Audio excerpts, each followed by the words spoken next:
Alana, nak, bagaimana ceritanya tuh tepung berantakan? Itu tuh Bu, Al ngejar-ngejar kayak duluan. Ih, si kakak dulu yang ngajak lari-larian. Sudah, ibu nggak mau lihat anak ibu main salah-salahan. Ya Bu, maafin kita. Ya udah. Bagaimana ya tanggung jawab kalian? Aku sama Al pergi ke warung gantiin tepung Ibu. Iya, Uangnya dari mana? dari tabungan kita lah.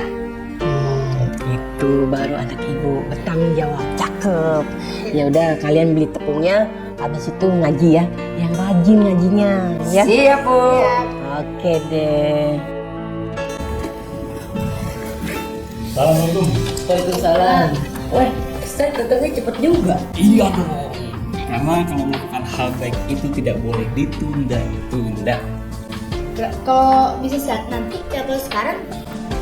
Al, kalau bisa sekarang kenapa harus nanti? Ayo. Bener juga Pak Ustaz. Gimana kalau kita sekarang langsung ngaji? Oke, yaudah sekarang buka Al-Qur'annya, kita baca Al-Qur'an. Nanti setelah itu kita baru praktek sholat, oke? Oke? Wah,